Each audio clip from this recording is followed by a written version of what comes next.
사랑하는 성도 여러분, 좋은 아침입니다. 오늘도 이 아침에 하나님이 우리에게 주시는 귀한 생명의 말씀을 통해서 진리를 깨닫고 또 그 말씀대로 살아갈 수 있기를 주님의 이름으로 축원드립니다. 유럽에 가면 발칸 지역이라고 하는 곳이 있습니다. 이른바 발칸 반도라고 하는 곳인데 그곳에 가면 알바니아라고 하는 아주 조그마한 나라가 있습니다. 그쪽 지역으로는 여행하시는 분들이 그리 많지 않기 때문에 알바니아라고 하는 나라도 우리에게는 굉장히 생소한 국가입니다. 그런데 그렇게 작은 발칸 반도의 알바니아에서 세계적으로 유명한 성녀가 배출되었습니다. 그 사람의 이름은 우리가 잘 아는 마더 테레사, 즉 테레사 수녀입니다. 이 테레사 수녀님은 20세기의 성녀라 불리시는 분이고 또 인도의 캘커타 지역에서 특별히 빈민들을 위한 사역으로 유명하신 분이시죠. 지금은 소천하셨습니다마는 아주 하나님의 말씀에 따라서 자신을 희생하고 훌륭한 일을 많이 하셨던 수녀님이셨죠. 그런데 이 테레사 수녀님이 바로 그 알바니아 출신입니다. 나라는 비록 작지만 그곳에서 위대한 인물이 배출되었다라고 하는 것입니다. 이 테레사 수녀님이 여러 권의 책을 쓰셨는데 그중에 소박한 기적이라고 하는 제목의 책에서 이런 말씀을 하신 적이 있습니다. 저는 우리 주님이 손에 쥐고 있는 몽당 연필에 지나지 않습니다. 주님께서는 그 연필을 자를 수도 있고 깎으실 수도 있습니다. 언제 어디서든 무언가 쓰고 싶으면 쓰시고 그리고 그림을 그리고 싶으시면 그리실 것입니다. 멋진 그림을 보거나 감동적인 글을 읽을 때 우리는 미술도구나 연필을 칭찬하지 않고 그것을 사용해서 작품을 만든 사람에 대해 감탄합니다. 온갖 명예와 영광이 영원히 우리 주 하나님께 함께 하시기를 간절히 기도드립니다. 이 마더 테레사 수녀님은 자신의 삶을 몽당 연필에 비유해서 말씀을 하셨습니다. 사실 이 테레사 수녀님은 키가 1m 50 정도밖에 되지 않을 정도로 단신이셨습니다. 그러한 자신의 육체적인 모습을 생각하시면서 마치 길이가 아주 짧은 몽당 연필처럼 그렇게 자신이 느껴졌던 것 같습니다. 그러나 이 몽당 연필이 아주 귀한 역할을 할 수가 있다라고 하는 거죠. 비록 연필의 길이는 작지만 말입니다. 지금은 연필을 잘 쓰지 않는 시대가 되어서 요즘 아이들은 연필 혹은 아주 작은 이 몽당 연필을 본 적도 없고 또 이런 이야기를 하면은 잘 상상이 안 갈 수도 있습니다만은 웬만한 연세 드신 분들 같은 경우에는 예전에 학교 다니실 때에 연필을 많이 사용을 했고 또 그 연필이 다르면 새로운 연필을 사는 것이 부담스럽게 되면은 이제 그 몽땅 연필을 볼펜 자루에 끼워서 사용했던 적도 있었습니다. 어찌 보면은 지금은 옛날 이야기지만 못 살던 시대에 애환이 담긴 그런 이야기이기도 하죠. 어찌되었든 비록 길이는 짧아도 이 몽당 연필은 이 볼펜 자루에 끼워서라도 우리에게 아주 소중한 글을 쓰고 그림을 그리는 데 있어서도 아주 귀한 도구가 되었었다라고 하는 겁니다. 테레사 수녀님도 비록 단신이었고 알바니아라고 하는 누구도 주목하지 않는 작은 나라에서 출생하셨지만 그녀는 영적인 거인이셨습니다. 사람은 외모를 보고 판단하지만 하나님은 외모를 보시는 것이 아니라 마음의 중심을 보신다고 하는 사무엘의 이야기도 있듯이 우리의 육체적인 모습, 겉모습은 그리 중요하지 않다라고 하는 것을 알 수 있습니다. 우리의 출신 배경, 학력, 혈연, 지연 이런 것도 하나님에게는 문제가 되지 않는다라고 하는 거죠. 중요한 것은 우리가 하나님의 장중에 붙들려서 그분에게 쓰일 준비가 되어 있느냐라고 하는 것입니다.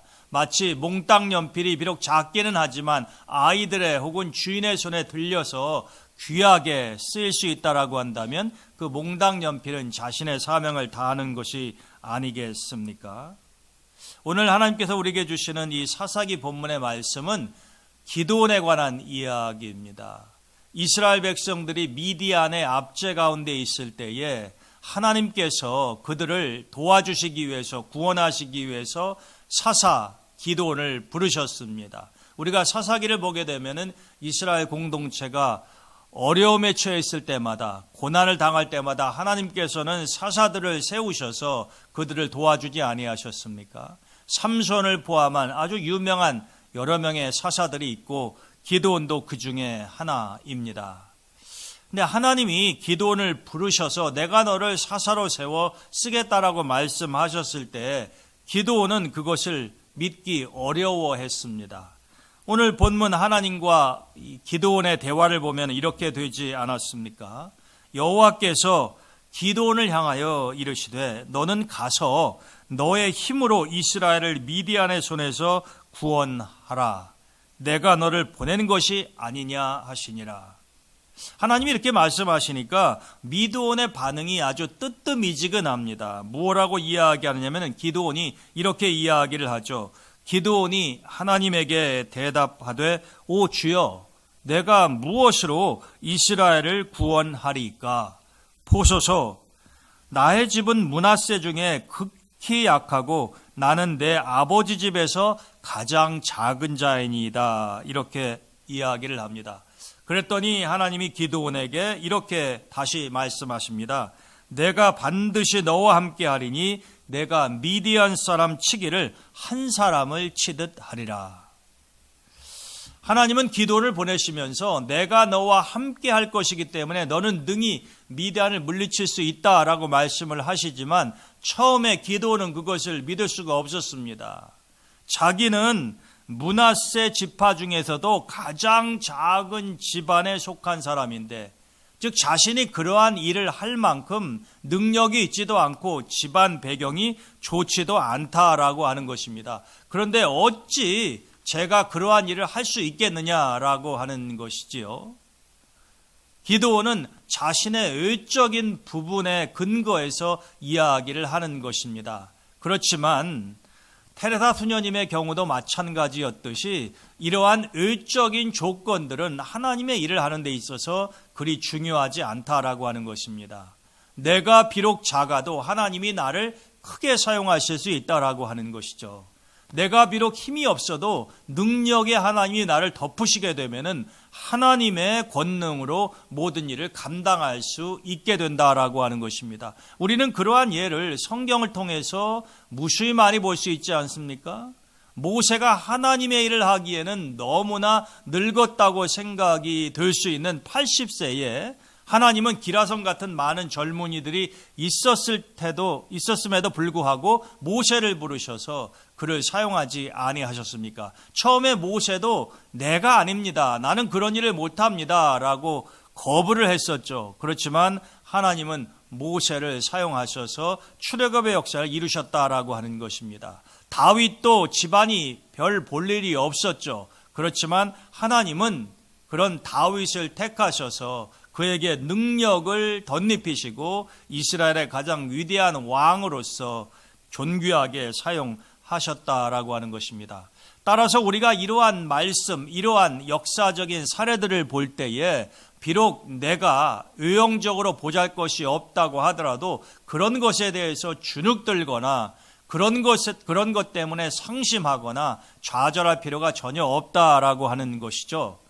중요한 것은 우리가 하나님의 부르심, 소명에 응답을 하고 하나님의 장중에 붙들려 귀하게 쓰임 받을 자세가 되어 있느냐라고 하는 것입니다. 사실보다 태도가 중요하다라고 하는 말이 있습니다. 이스라엘 백성들이 가나안에 들어가기 이전에 12명의 정탐꾼이 가나안을 돌아보고 와서 이야기하지 않습니까? 여호수아와 갈렙을 제외한 다른 10명은 도저히 그곳에 있는 거대한 아낙 자손을 우리가 이기고 가나안에 정착할 수 없다라고 이야기를 하지만 여호수아와 갈렙은 친구들과 생각이 달라서 비록 그곳에 거대한 아낙 족속이 살고 있지만 하나님이 약속하셨으므로 우리가 반드시 그 땅을 차지할 수 있을 것이라고 이야기하지 않습니까? 객관적인 사실은 바뀌지 않습니다. 여호수아와 갈렙은 친구들의 보고가 거짓말이다라고 이야기하지 않죠. 사실입니다. 그곳에는 이스라엘 공동체가 대항하기 어려운 거대한 족속들이 살고 있었습니다. 그러나 여호수아와 갈렙의 태도는 다른 친구들과 사뭇 달랐죠. 사실을 인정합니다. 그러나 그 사실이 그리 중요하지 않다고 판단하는 것입니다. 왜냐하면 자신들의 능력으로는 이길 수 없지만 하나님이 그 땅을 주시겠다고 약속하셨으니 하나님이 반드시 도우시고 하나님이 승리할 수 있게끔 해 주신다라고 믿었던 것입니다. 이처럼 사실은 절망적이지만 현실은 암담하지만 우리가 어떠한 태도로 임하느냐에 따라서 놀라운 반전의 역사가 일어날 수 있다라고 하는 것이죠. 의형적으로 보게 되면은 참으로 테레사 소녀님도 볼품이 없었고 기드온도 쓸만한 인물이 아니었지만 하나님께서는 그들을 놀랍게 사용하셨다라고 하는 것입니다. 이런 아름다운 예화가 있습니다. 한 할머니가 이제 손자가 보는 가운데 연필로 편지를 쓰고 계셨습니다. 그때 어린 손자가 다가와서 할머니에게 이렇게 묻습니다. 할머니, 지금 누구한테 편지를 쓰시는 거예요? 그 편지 속에 제 이야기도 있나요? 그랬더니 할머니가 어린 손자의 머리를 쓰다듬으면서 이렇게 말씀하셨습니다. 그래, 내 이야기도 당연히 이 편지 속에 있단다. 그러시면서 할머니는 어린 손자에게 이렇게 말씀을 하십니다. 얘야, 나는 내가 커서 자라면 이 연필과 같은 사람이 되었으면 좋겠구나. 할머니의 그 말씀을 이해하지 못한 어린 손자가 할머니, 연필 같은 사람이 된다는 게 무슨 뜻이에요? 라고 물으니까 할머니가 이렇게 자세하게 설명을 해 주셨습니다. 앞으로 내가 이 연필처럼 살 수 있다고 한다면 분명히 내 삶은 성공적이 될 것이다. 첫째로 연필처럼 너는 존귀하게 쓰임받는 사람이 될 수 있다. 연필을 보거라. 이 할머니의 손에 잡혀서 이 할머니가 쓰는 대로 움직이지 않느냐. 연필처럼 살라고 하는 이야기는 내가 자라서 하나님의 손에 붙들려야 된다라고 하는 것을 말하는 거다. 연필은 누군가가 붙잡아주지 않으면, 누군가의 손에 들려지지 않으면 아무것도 할 수가 없지. 우리도 마찬가지란다. 우리가 하나님의 손에 붙들리지 않으면 우리는 무용지물이지만 만일 우리의 연필이 하나님의 손에 붙들리게 된다고 한다면 우리라고 하는 연필은 아주 놀라운 글을 쓰거나 작품을 만들 수도 있게 된다는 것이다. 나는 내가 하나님의 손 안에 있기를 바란다. 둘째로 연필을 쓰다 보면 가끔 우리가 글 쓰는 것을 멈추고 연필을 깎아야 하는 때가 있다. 여러분, 연필을 쓰다가 보게 되면 이제 심이 닳아져 가지고서 뭉뚱하게 되면은 잘 써지지가 않잖아요. 그렇게 되면 우리 모두가 다 쓰던 것을 멈추고 다시 연필을 깎게 됩니다. 연필을 깎는다고 하는 것은 연필의 입장에서 보게 되면은 참으로 고통스러운 일 아니겠니? 자신의 살을 깎아내는 것이니까 말이다. 그러나 아프다고 해서 연필을 깎지 않는다면, 연필이 깎이지 않는다고 한다면 그 심은 뭉뚱그려져서 도저히 글을 쓸 수 없는 아주 불편한 그런 상태가 된단다. 때로는 우리도 하나님의 손에 붙들려서 연필이 깎이는 것처럼 나의 모난 부분들이 깎여지고 다듬어져야만이 재구시를 할 수가 있는 것이란다. 우리는 그래서 연필이 자신의 몸이 깎이는 고통을 감내내는 것처럼 살아가면서 때로는 슬픔과 고통도 인내하는 법을 배워야 된단다. 앞으로 내가 자라면서 어려운 일도 많이 겪게 되겠지만 이 연필을 한번 생각해 보렴. 세 번째로 이 연필을 보거라. 이 연필에는 지우개가 달려있지 않니? 그렇죠. 옛날 그 연필에는 이 지우개가 달려 있어서 글을 잘못 쓰면 지우기도 하고 그랬었죠. 왜 이 연필에 지우개가 달려 있는 것일까? 이 지우개는 내가 잘못 쓴 것을 지울 수도 있고 또 새롭게 쓸 수 있는 기회를 제공해 주기 위한 것이란다. 우리가 살아가다 보게 되면은 여러 가지 많은 실수를 하는 법이 있지. 그때 우리가 그 실수에 함몰되지 않고 마치 지우개로 잘못된 글씨를 지우고 다시 쓰는 것처럼 우리의 실수와 실패, 잘못된 것을 바로잡고 새롭게 쓰면 된단다. 잘못 쓴다고 하는 것을 부끄러워하지 말아라. 오히려 정말로 부끄러운 일은 자신이 잘못한 것을 알면서도 그것이 잘못된 것이 아니라고 우기는 것이지, 실수하거나 잘못된 것을 인정하고 바로 잡는 것은 용기 있는 행동이며 결코 부끄러운 일이 아니란다. 실수라고 하는 것은, 실패라고 하는 것은 때로는 우리로 하여금 옳은 길을 걸을 수 있도록 인도해 주는 역할을 하지. 사람은 누구나가 다 실수와 실패의 상처를 가지고 있단다. 그렇지만 그것을 덮어버리기보다는 오히려 잘못된 것을 지우고 다시 쓸 수 있는 용기를 갖는 것이 중요하단다. 너는 그러한 사람이 되기를 바란다. 네 번째로 이 연필을 보렴. 이 연필에서 중요한 것은 연필심을 둘러싸고 있는 이 겉나무가 아니라 바로 연필심이란다. 마찬가지로 내 인생에 있어서도 가장 중요한 것은 내 겉모습이 아니라 속모습이라고 하는 것을 기억해야 한단다. 하나님은 외모를 보지 아니하시고 우리의 중심을 보시는 분이시기 때문에 우리의 외모를 가꾸는 것보다 훨씬 더 중요한 것은 우리의 내적인 모습을 하나님이 보시기에 아름답도록 가꾸어가는 것이란다. 따라서 너는 내 바깥에서 일어나는 여러 가지 일들의 소리를 기울이는 것보다는 항상 내 마음에서 울려오는 소리에 귀를 기울여야 한다. 세상 거의 모든 사람들이 내적에서 들려지는 하나님의 음성을 들으려고 애쓰는 것보다는 이 바깥에서 들려오는 세상의 소음에 함몰되어 살아가지. 그것은 참으로 어리석은 것이란다. 우리가 바쁘게 열심히 세상을 살아가지만 때로는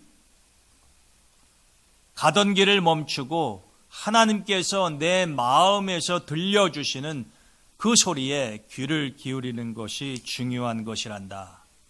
이 연필심이 연필에서 가장 중요한 부분이듯이 연필심을 둘러싸고 있는 이 겉의 것들은 연필심보다 더 중요할 수 없다고 하는 것을 꼭 기억하고 내 인생에 있어서 가장 중요한 분은 하나님이라고 하는 것을 명심하도록 해라. 마지막으로 연필은 항상 흔적을 남긴다는 사실이다. 연필로 무언가를 쓰면 그 기록은, 그 자국은 남지 않습니까? 마찬가지로 우리 인생이라고 하는 것도 흔적을 남기는 것이라고 볼 수 있다. 내가 한 말, 내가 걸었던 걸음, 내가 했었던 행동, 모든 것들이 바로 너의 삶의 흔적이고 누군가는 그 흔적을 반드시 보게 되어 있다라고 하는 것이다. 누군가가 내가 남긴 삶의 흔적 때문에 소망과 기쁨을 누릴 수 있다라고 한다면 너는 아주 잘 산 것이고 좋은 흔적을 남긴 것이다. 그러나 내가 남긴 흔적이 잘못되어서 사람들이 그 흔적, 너의 삶의 발자취를 따라가다가 불행을 당하거나 엉뚱한 길로 가게 된다고 한다면 내 인생은 실패한 것이다. 따라서 너는 연필이 흔적을 남기듯이 항상 내 삶의 흔적에 대해서 신경을 쓰고 아름다운 흔적을 남기도록 해라. 그럼 어떻습니까? 할머니가 이 손자하고 하는 대화, 물론 어린 손자가 할머니의 이 이야기를 다 이해했을는지는 모르겠습니다만은 성장하면서 연필을 볼 때마다 할머니가 자기가 어렸을 때에 들려주셨던 그 이야기 어느 정도는 기억이 나지 않겠습니까? 할머니가 말씀하신 이 5가지가 다 생생하게 기억에 남지는 않는다고 하더라도 그 중에 하나만이라도 남아있다고 한다면 이 어린 손자는 할머니의 말씀대로 자신의 삶을 연필처럼 살기 위해서 노력하지 않았을까요? 어찌 이 이야기가 이 할머니와 손자에게만 해당되는 것이겠습니까? 우리 모두에게도 적용이 될 수 있는 이야기라고 생각이 됩니다. 우리는 테레사 수녀님이나 기드온처럼 여러 가지 조건이나 환경, 외적인 것을 볼 때에 참으로 너무나도 작고 보잘것없을 수 있습니다. 마치 몽당 연필처럼 그 누구에게도 주목을 받지 못하는 아주 작은 모습일 수 있습니다. 혹은 내 자녀가 그러할 수도 있습니다. 그러나 우리가 하나님을 믿는다고 하는 것이 무엇입니까? 비록 나는 작아도 하나님은 크신 분이시죠. 비록 나는 힘이 없지만 하나님은 전능하신 분이십니다. 참 너무나도 감사하게도 하나님께서는 비록 내가 보잘것없어도 하나님께서 나의 그 초라함을 그분이 함께 하실 때에 위대함으로 바꾸어 줄 수 있다라고 하는 것을 제3제사 강조해서 말씀을 하시지 않습니까? 우리가 성경에 나오는 인물들을 포함해서 기독교 역사에 있어서 큰 족적을 남긴 사람들 가운데 세상적으로 그렇게 훌륭한 배경과 외모도 출중하고 뒷배경도 좋은 사람들 그리 많지 않습니다. 물론 그런 사람들이 전혀 없다는 것은 아니지만 여러분들도 한번 잘 생각해 보십시오. 성경에 있는 위대한 인물들, 그들의 출신 배경이나 여러 가지 모습들을 보게 되면은 참으로 다른 사람과 비교해서도 보잘것없는 인물들이 대다수였습니다. 그렇지만 그들이 하나님의 손에 붙들렸을 때에 마치 몽당연필이 내 손에 붙들려서 무엇인가를 만들어내는 것처럼 무엇인가를 쓸 수 있는 것처럼 우리가 하나님의 손에 붙들린 연필이 되었을 때에 하나님은 나를 가지시고 그분의 능력을 덧입혀 위대한 글을 쓰시고 놀라운 작품을 만들어내신다라고 하는 것입니다. 따라서 지혜로운 사람은 자신의 부족함, 자신의 초라함에 초점을 맞추는 것이 아니라 그 사실을 있는 그대로 인정하지만 나에게는 위대하신 하나님이 계시다라고 하는 것을 잊지 않고 그 하나님의 손에 붙들려서 마음껏 사용되기를 원하는 것입니다. 저는 여러분들이 자녀들을 위해서 기도할 때에도 그러한 태도를 가지시고 확신을 가지시고 기도를 하시면 좋겠어요. 비록 이 애미가 많은 돈을 물려주지 못하고 정말 흡족하게 자녀들에게 다 해주지는 못했지만 비록 그러했지만 내 자식이 하나님의 장중에 붙들려서 하나님께서 내가 해주지 못했었던 그 부족한 것들을 채우시고 하나님의 손에 붙잡혀서 마음껏 사용되어 귀하게 쓰임받을 수 있게 해달라고 하는 그러한 간구가 하나님의 보좌에 어찌 상달되지 않겠습니까? 내가 할 수 있는 부분보다는 하나님이 함께 해주셔야 더 놀라운 역사가 일어나는 것입니다. 우리는 오늘 그러한 사실을 기드온의 이야기를 통해서 확인할 수 있지 않습니까? 기드온, 그가 이야기하는 것처럼 가장 작은 집안 출신이었지만 하나님께서는 그를 가장 위대한 사도 가운데 한 명으로 쓰셨습니다. 저는 우리 동대문교회 가정에서 이러한 테레다 수녀님이나 혹은 기드온과 같은 위대한 하나님의 사람들이 좀 많이 배출이 되었으면 좋겠어요. 비록 우리와 여러분들과 제가 가지고 있는 것이 많지 않고 보잘것없다고 하더라도 우리가 또 우리의 자녀들이 하나님의 장중에 붙들리면 이러한 역사가 분명히 있을 줄로 믿습니다. 또 그러한 은혜와 축복이 여러분들과 함께 하시기를 주님의 이름으로 축원드립니다. 기도하겠습니다. 하나님 감사합니다. 오늘 또 사사 기드온의 이야기를 통해서 테레다 수녀님의 말씀을 통해서 저희들에게 귀한 깨달음을 주심을 감사드립니다. 하나님, 우리들은 너무나 보잘것없고 작고 약합니다. 그러나 우리의 손에 들려진 연필처럼 저희는 하나님의 손에 들려진 연필이 되어서 마음껏 사용되기를 간절히 소망합니다. 우리의 자녀들이 하나님의 장중에 붙들리기를 소원합니다. 하나님, 은혜를 베푸시고 우리를 마음껏 사용하시어서 나의 보잘것없음과 나의 작음을 뛰어넘는 하나님의 위대하심이 나와 우리 자녀의 삶을 통해서 나타날 수 있도록 도와주시옵소서. 예수님의 이름으로 감사하며 기도드립니다. 아멘.